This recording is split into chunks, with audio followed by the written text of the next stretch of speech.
26/3/2026 ನನ್ನ ಮಗನ ಸಮಾಧಿಯನ್ನು ಕಟ್ಟಿದೆ. ಕಟ್ಟಿ 28ನೇ ತಾರೀಕಿಗೆ ನಾನು ಪೂಜೆ ಮಾಡಿ ಇಲ್ಲಿ ಯಾರು ಜನ ಸಿಕ್ಕಿಲ್ಲ ಅಂತಂದೇಳಿ ನಾನು ದಾವಣಗೆರೆಯಿಂದ ಹುಡುಗರನ್ನೆಲ್ಲ ಕರೆಸ್ಕೊಂಡು ನಾನು ಸಮಾಧಿ ಕಟ್ಕೊಂಡು ಗ್ರಾನೈಟೆಲ್ಲ ಹಾಕಿ ರೆಡಿ ಮಾಡ್ಕೊಂಡೆ.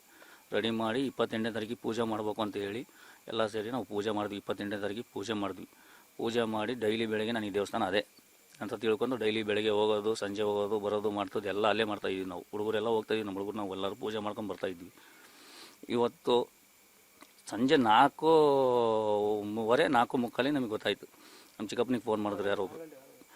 4:45 ಫೋನ್ ಮಾಡಿಬಿಟ್ಟು ಈ ಥರ ಹಿಂಗೇನೋ ಆಗಿದೆ, ಮೊಮ್ಮಗನ ಸಮಾಧಿ ಹೊಡೆದಾಕ್ಯಾರ ಅಂತಂದ್ರೆ ನಮ್ಮ ಚಿಕ್ಕಪ್ಪನಿಗೆ ಫೋನ್ ಬಂತು. ನಮ್ಮ ಚಿಕ್ಕಪ್ಪ ನಾವು ಎಲ್ಲ ದಿಢೀರಂತ ಹೋಗಿ ನೋಡಿದ್ರೆ ಹೊಡೆದಾಕ್ಯಾರ. ಇದ್ದಾಗಲೂ ನೆಮ್ಮದಿ ಇಲ್ಲ, ಈಗ ಹೋದ್ಮೇಲವರು ನೆಮ್ಮದಿ ಬೇಕಲ್ವ ಸರ್. ಅದೇ ರೀತಿ ನಾನು ಇದರ ಡಿಪಾರ್ಟ್ಮೆಂಟಿಗೆಲ್ಲ ಪ್ರಶಾಂತ್ ಅಣ್ಣರಿಗೆ ಅವರಿಗೆಲ್ಲ ಪೊಲೀಸ್ನವ್ರಿಗೆ ಸರ್ಗಳಿಗೆಲ್ಲ ಫೋನ್ ಮಾಡಿ ಹೇಳಿದ್ಮೇಲೆ ಅವರೆಲ್ಲ ಬಂದರು. ಬಂದಾದಮೇಲೆ ಅವರ ಮುಖಾಂತರ ಹೋಗಿ ನಾನು FIR ತುಂಗನಗರ ಪೊಲೀಸ್ ಸ್ಟೇಷನಲ್ಲಿ ಹೋಗಿ FIR ಮಾಡಿಸಿದ್ದೀನಿ. ಆನಂತರ ಅದೇನು ಯಾರು ದುಷ್ಕರ್ಮಿಗಳಿದಾರೋ ಅವರಿಗೆ ತಕ್ಕ ಶಿಕ್ಷೆ ಆಗ್ಬೇಕು ಸರ್, ಅಷ್ಟೇ.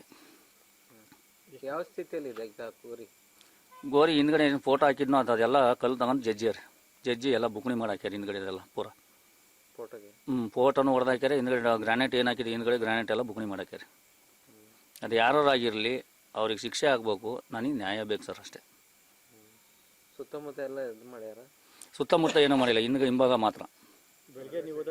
ಬೆಳಗ್ಗೆ ಹೋದಾಗೆಲ್ಲ ಸರಿ ಇತ್ತು, ನಿನ್ನೆ ಹೋದಾಗೂ ಸರಿ ಇತ್ತು. ಈ ಹುಡುಗನು ನಾನು ಪುಟ್ಟ ನಾನು ಅವರೆಲ್ಲ ಹೋದಾಗಲೂ ಚೆನ್ನಾಗಿತ್ತು. ಡೈಲಿ ಹೋಗೋದು, ನೀರು ಹಾಕೋದು, ಊದ್ಬತ್ತಿ ಹಚ್ಚೋದು ಎಲ್ಲ ಮಾಡೋದು ಬರ್ತಾಯಿದ್ವಿ ನಾವು. ಇವತ್ತು ಸಂಜೆ ಹೋಗೋಣ ಅಂತಂದೇಳಿ ಹೂವಿನಾರ ತಗೊಂಡು ಸಂಜೆ ಹೋಗೋಣ್ರಿ ಕಂಡ್ರು ಒಂದು 5:30-6 ಗಂಟೆಗೆ ಅಂತಂದೇಳಿ ಮಾತಾಡ್ಕೊಂಡಿದ್ದು. ಅಷ್ಟೊತ್ತಿಗೆ ಹೋಗಿ ನೋಡಿದ್ರೆ ಅದಕ್ಕಿಂತ ಮುಂಚೆ 4:45 ನಮಗೆ ಫೋನ್ ಬಂತು ಈ ಥರ ಆಗಿದೆ ಅಂತೇಳಿ. ಹೋಗಿ ನೋಡಿದ್ರೆ ಎಲ್ಲರೂ ಹೊಡೆದಾಕ್ಯಾರ. ಏನು ಈ ಥರ ಮನಸ್ಥಿತಿ ಸರ್? ಅದೇ ಗೊತ್ತಾಗ್ತಲ್ಲ ಸರ್, ಯಾರು ಮಾಡ್ತಾ ಇದ್ದಾರೋ. ಅದು ಏನಾದ್ರು ನಮ್ಮ ಮೇಲೆ ದ್ವೇಷ ಇದ್ದರೆ ನಮ್ಮನ್ನೇ ಹೊಡೆದಾಗ ಕೇಳಿ ಸರ್. ಡೈರೆಕ್ಟ್ ಬಂದ್ಬಿಟ್ಟು ಈ ಥರ ಚಿತ್ರ ಹಿಂಸೆ ಕೊಟ್ಟು ರೋದನೆ ಕೊಡೋದಕ್ಕಿಂತ ನಮ್ಮನ್ನೇ ಹೊಡೆದಾಕ್ಬಿಟ್ರೆ ನಾವು ನೆಮ್ಮದಿಯಾಗಿ ಇದ್ಬಿಡ್ತೀವಿ ಕಡೆ.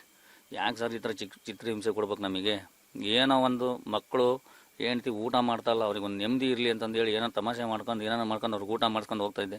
ಮತ್ತು ಈ ಥರ ಆದರೆ ನಮ್ಮ ಮಗಳು ಹೆಂಡ್ತಿ ನಮ್ಮ ಅಮ್ಮ ನಮ್ಮ ಅಪ್ಪ ಯಾರು ಊಟನೇ ಮಾಡ್ತಾಯಿಲ್ಲ ಸರ್.